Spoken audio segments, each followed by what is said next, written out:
What's up, everybody? This is Olivia with Young and Driven, and today I want to talk to the music artists in particular and talk about EPs versus LP.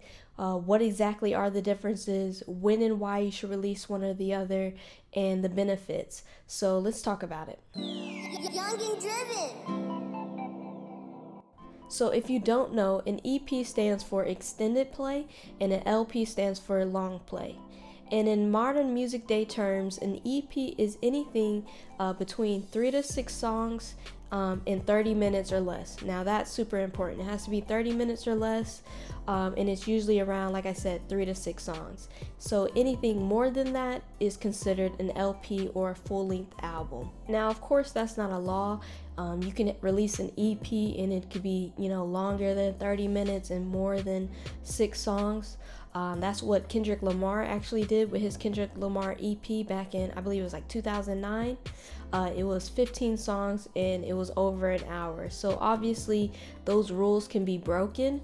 But in this video, I want to speak on what the music industry considers an EP versus an LP. Now, the other difference between an EP and an LP is that an LP usually takes a lot longer to make, all right? So it can take anywhere from a year to a year and a half for an artist to do a full-length album.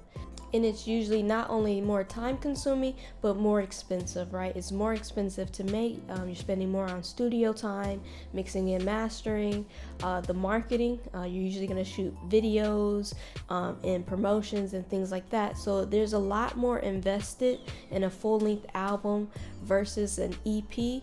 But that's because you're hoping to get a huge return on the LP versus your EP. That's why EPs are great if you're a newer artist, because they allow you to kind of build and understand your fan base without investing a whole bunch of time or money like you would if you were doing a full-length album.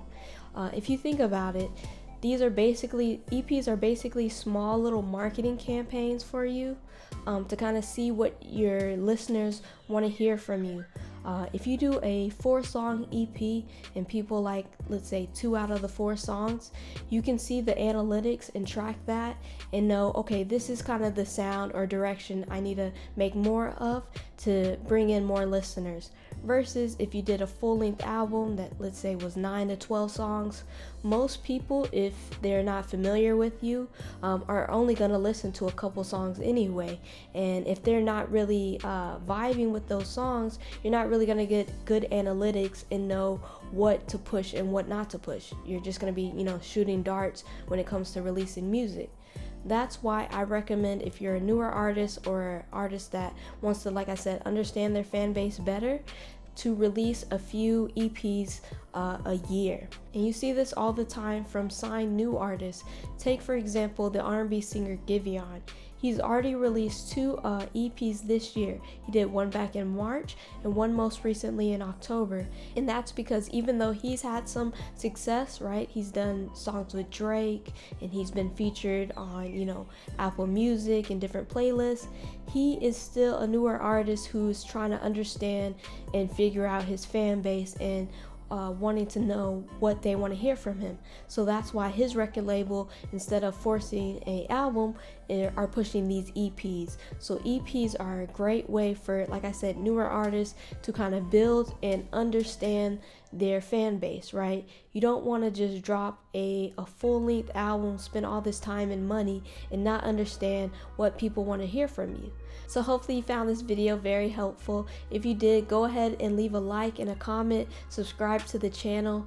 You can follow me on all my social media and check all my links down below. I'll leave them down in the description.